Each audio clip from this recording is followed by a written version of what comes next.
Hi, I'm Dr. Shannon Roberts. I have a PhD in professional counseling, and I'm a licensed mental health counselor. I've been serving the Tampa Bay area and the area of professional counseling with marriages and families for 16 years, founding Christian Counseling of South Tampa. As a member of Grace Family, I am honored to be a part of how they are serving marriages in this capacity. And I am here to speak to you about your conflict cycle. I know this is not the most exciting part of the curriculum that you're going to be hearing, but it's one of the most important, I promise.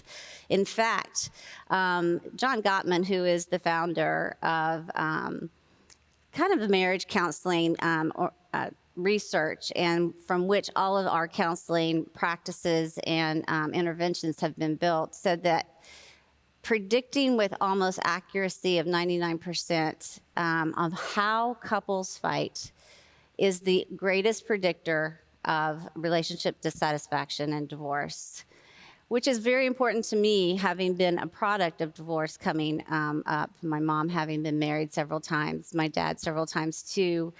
I was called into this type of field because I really did want to see positive impact on marriages, and that 50% of the divorces could be lowered.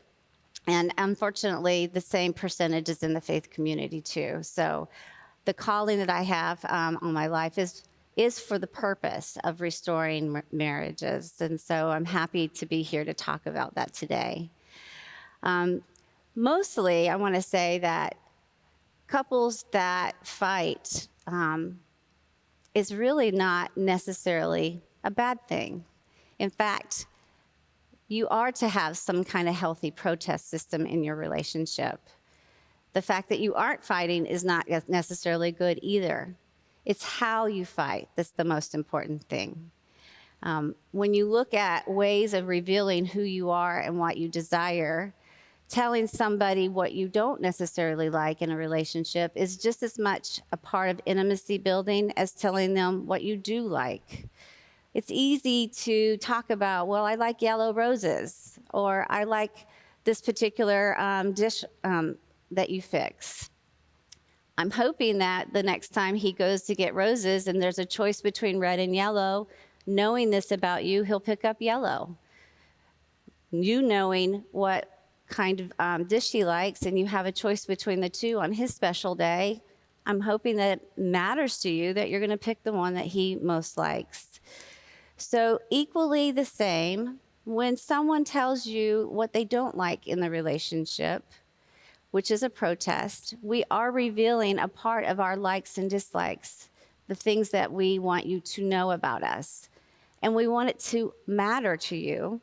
We want it to be important. We want it to influence you. And we want it to allow you to move and adjust and shift in the relationship. And that's what a protest system is. And that's the fight cycle. And so there's two things that go on in that time. One, there's the things that we fight about, that's the data. And then there's two, how we go about discussing it or dancing around the data set. So in counseling, we go in and we worry about that cycle around the data points. We don't necessarily go into the data points until we rebuild a healthy, fair, and safe and secure fight cycle. It's funny, I watch how couples come into my office, and if I'm doing premarital counseling, they come in and they usually sit in the middle of the couch, and they put the pillows on the far side, and they're usually up next to each other, making sure that they're touching, and they have this deer in the headlight kind of way about them. And my job is to make sure that they understand that at some point in time in their relationship, they are going to think their partner isn't so great. And to prepare them for that, the psychobabble word is, rose-colored glasses. However, when I get marital couples in there that have been in their kind of chronic and rigid fight cycle for a long period of time, They come in and they sit on the far end of the couches. They take the pillows and they put it in the middle and kind of create a barrier of one another. And my job in that circumstance is to remind them of the time when they really didn't even think their partner could do no wrong. And so it's quite the opposite approach. And it's that negative sentiment override that slowly over time overcomes that positive sentiment override that you thought at the altar.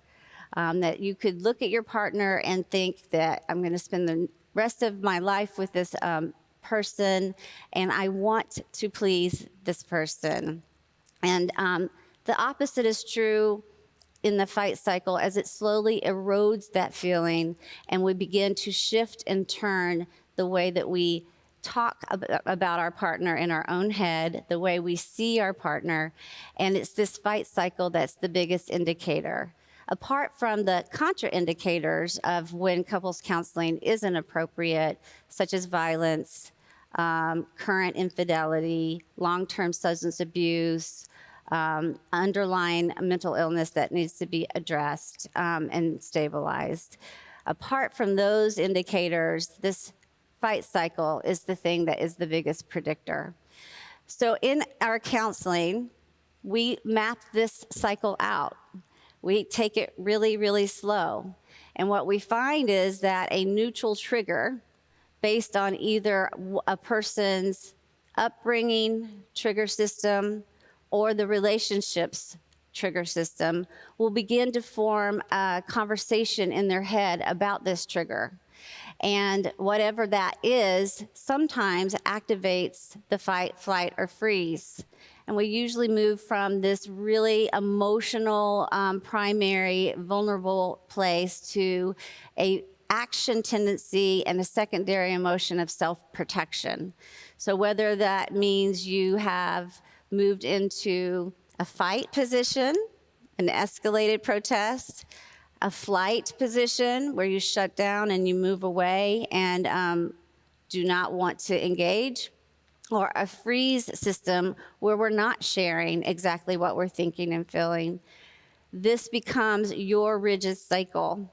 Unfortunately, then it dances with your partner's rigid cycle because they have a story in their head that when they see you get to that self-protection place, whether it's fight, flight, or freeze, they begin telling themselves their story in their head about what you're doing and how they see you, which again operates in the same way where they feel sometimes hurt or sucker punched by it. And so they move quickly into their secondary emotion and their action tendency, whether that's fight, flight, or freeze. And this cycle can go around and around and around over and over again.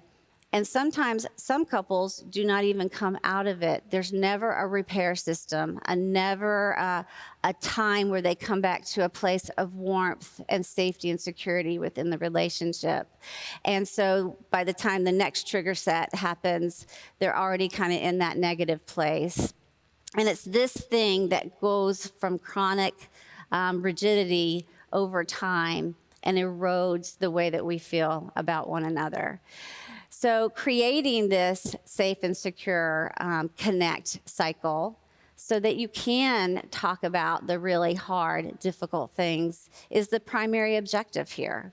So creating the map of the disconnect cycle, we are able to see that there is times when we can be safe and we can come in soft and vulnerable and we can come in with a softer protest and explain, this is the story in my head.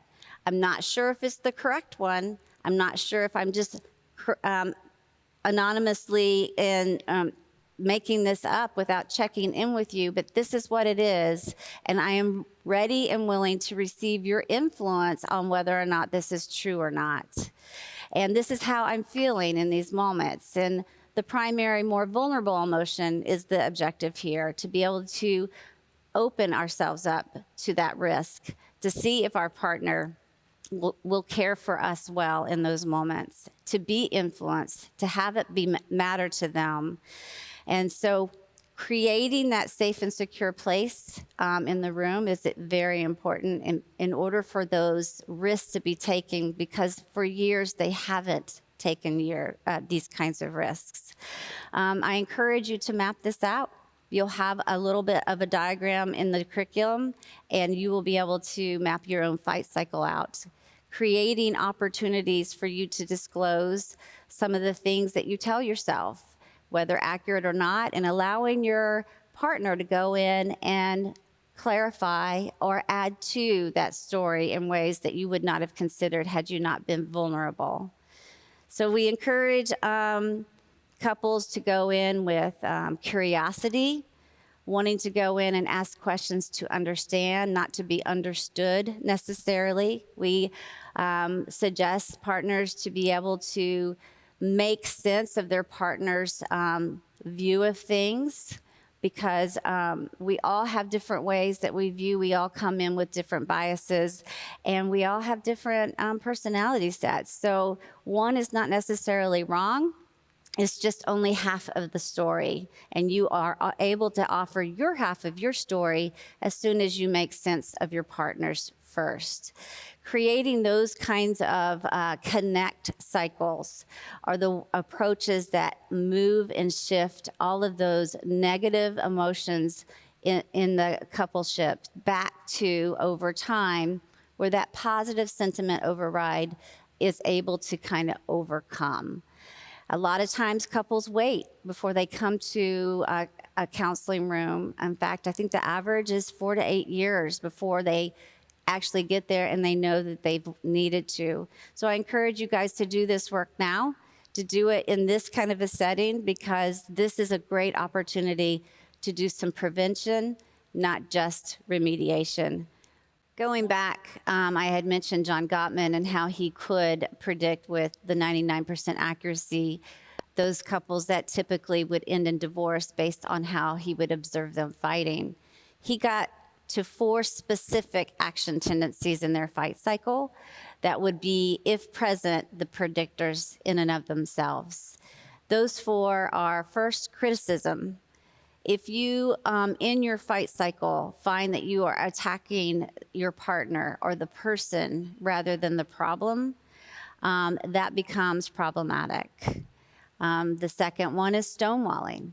If one of the people within the fight cycle has a general shutdown, where there is no ability to work through or to bring to resolve, that again is one of those 4 predictors. And stonewalling is different than a partner saying, I need some time or time out.